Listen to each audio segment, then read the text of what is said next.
Morning. Great day. Just awesome to get out there and be able to go compete with everybody. Energy was really good. You expect that for day one. I thought their ability to take instruction and just communicate with each other. You saw a bunch of players communicating and coaching each other up and giving them positive feedback. I think that's unique and something that we're trying to build. So a lot of positive things this morning. With that, I'll open it up. Questions? Start with Brent and then go to Trevor. No, we have not named a quarterback yet. We won't talk about the Pepsi Bowl we saw. You've been through a lot of day ones.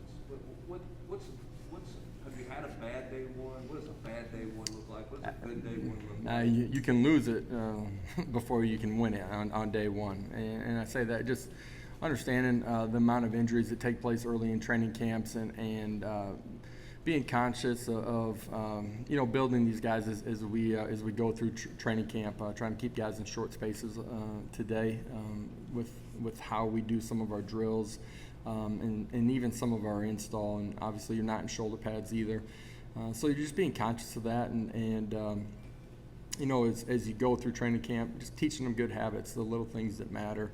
Made a point of somebody in a drill today that was worried about the end result that wasn't positive. It's really about the little things that take you to that end result that you need to be worried with, and just continually teach these guys how we want to react in adverse situations.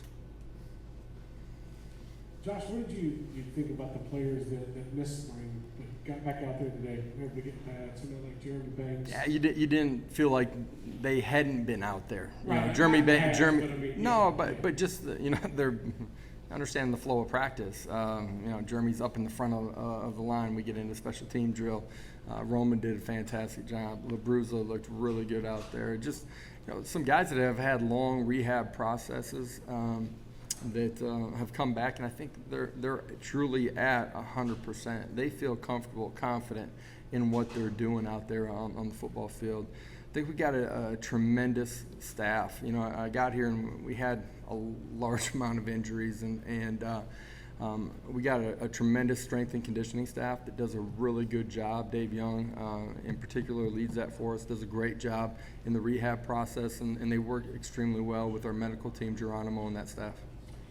Just a quick follow-up, I'm sorry. How did you feel Walker today? Really good. You got some out there. Still got a knee brace on right now just as a protection, cautionary tale. But I really feel like he's at 100% and is comfortable, just running and movement. And feel like he'll continue to progress. No restrictions on him as we go through training camp. Rob, then Adam. Coach, we all knew this coming in. You don't have a lot of experience running back. When you see him out there today in drills, it's obviously a really crowded room. With that in mind, is Steve Beckwith, is he at home there? Is that settled, or could he possibly still move? No, I think we have D at running back because we believe that he's a running back. We want to continue to see him progress. I thought during the course of training or during spring ball, his last 5 practices were his best. He started to understand how to press holes, use blockers in front of him, but started to use his body as a true weapon, meaning that he learned how to start playing with a little bit of pad leverage too. As a big, tall, long body back there that's got physical strength, he's got to be really good at reducing his pads to play pad under pad and finish +2 or run through a tackle. We're going to see where he's at as we get into pads. We'll find more out, but certainly that's where we think he's at. Adam Sparks, not Steve. Josh, how do you kind of divide your time out at practice? You need to see big picture, but you also need to see body language and specific things. How do you plot out where you're going to be during practice? Yeah, it really in the structure of our practice, early on when we get through our stretch period or our active stretch, I try to get over to the defense a little bit, and it's my opportunity to get a chance to see them on the defensive side of the ball and make sure that they understand that I'm watching them too and have a vested interest in that. During the course of some of the individual work on offense, I'm going to make sure that I'm with the offensive unit or quarterbacks at times I try to always make it to routes on air, just fundamentals of technique at quarterback, and as we break it up, sometimes we got two guys going at a time with Coach Halsley. So do that, and then there's certain team periods where I try to step back and just make sure that defense feels my presence on positive things that they're doing. It may be an individual rep that you see a guy defeat a block or get himself into a really good body position. Juju today in 7-on-7 drill does a great job of finishing the drill and make sure that he's in a position to make a tackle when we get to a live situation, and practicing with good habits. And you just want to make sure that you celebrate the victories on both sides of the ball. Just to follow up, are you in the theme of being positive? Are you good cop versus bad cop of the position coaches, or is there any of that dynamic? There's no bad cop, good cop scenario here in anything that we're doing. We try to be real and feel that we can be real and transparent in our communication with our players. You do that because you got the ability to have a connection with them. You have a relationship with them. They know exactly who and what they're going to get every single day when they walk into the building. There's no games being played with them. Wes, then Patrick. Yeah, Josh Westbrook, 24/7 Sports. You mentioned Beckwith just a minute ago. Who's the largest running back you can remember coaching? And when you first got here, did you look at his size and go, I just don't know how that's feasible. He's going to have to prove to me he can play there? No, I wouldn't say that. One of the biggest is probably Adrian Peterson that I've been around just in his length and stature. Running backs, a little bit like quarterbacks, they come in different sizes, different shapes. There's a great one a couple hours down the road that's a big human being, that imposes his will on people. So I think as I've gone through my tenure, just in coaching, you found different skill sets, different body types that all are weapons with the ball in their hands, and you try to utilize that. Josh, Patrick Brown with 24/7 Sports. Cayman Marley was the guy that you guys sort of inherited. He was listed as a defensive back on the roster. He's a wide receiver today. Kind of what's the evaluation situation with him as you guys try to learn what he can do? Obviously, play well. Yeah, Bill doesn't know what he's doing, so I'm joking. No, that's just how he was recruited, and feel like that's a natural starting point for him. He's the guy that's ultra talented, and we'll find out his skill sets, where he feels comfortable, where his progression goes, and how we get him on the field the fastest. Trey, then Jimmy. Hey, Josh. Rocky Down, Senator Terry Wallace. So how did you, today, coming out of the summer with the defensive line, how did you feel, and I know it's first day, but how did you feel like they were taught over the summer and getting to the line of scrimmage real quick, or even the sub packages, trying to get them in and out during those offensive schemes? We'll find out a lot more as we go down the road.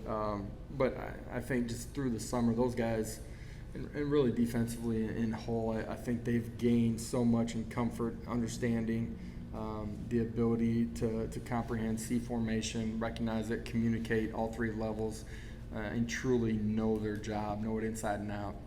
A long ways away from where they ended the spring. They had a great summer. All those guys up front fit into that teaching pattern too. Pleased with what they're doing, and we're gonna find out more as we go watch the video. Jimmy Hines with the Sports Animal. When you have a strong arm quarterback, is it incumbent upon him to learn how to throw with touch, or is it incumbent upon the receivers to adjust to the speed of the ball coming to them? Well, there's certain throws you're going to make that require touch. There's some that you're going to drive in there, slants at times. You're going to, throw the ball with some pace on it. Into some of those windows. So we have strong-handed receivers that will be able to adjust to whichever quarterback's playing and dictated by their arm strength. Going to let our quarterbacks beat them. Eric, then Madison in the back. Hey, Josh, right here.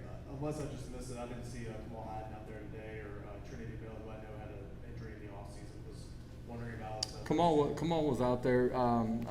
Trinity is coming back. He's still rehabbing from a knee injury that he suffered in high school. It's a process that we feel really good about his rehab right now, but he's not ready to be on the field for us. What about Princeton fan? Princeton will be with us tomorrow.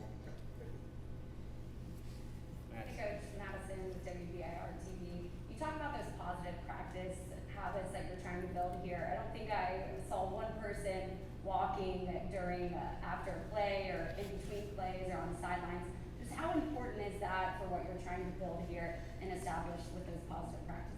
Well, it's being able to be real with them, but having a clear vision of how you want to play on Saturdays and being able to rewind that, and your players understanding what is important. And when they understand those things, then they got a chance to grab onto them. If they don't meet the standard, you communicate it real clearly with them. There's a culture that is starting to build here about doing things the right way. There's players getting on players in a positive way, but being real with each other. And once it starts taking hold inside of the locker room, that's where you have a chance to really accelerate. Go to Jake. Coach, Jake Nichols with Tennessee Sports Illustrated. Can you talk about just what you've seen from your transfers today? Do you take any extra time to kind of help them get acclimated into the system on day one? No, I think they really are acclimated. Those guys have been here, most of them, June and July. There's a portion of them that have been here all May. They're integrated into our team. Our team welcomed them.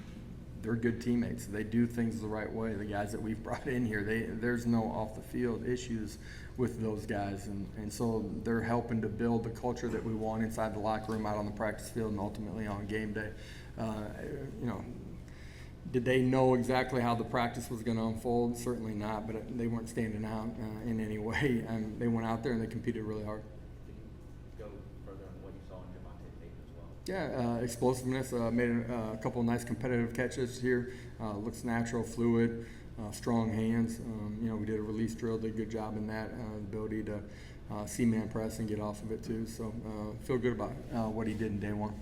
Kellyanne and then Brent.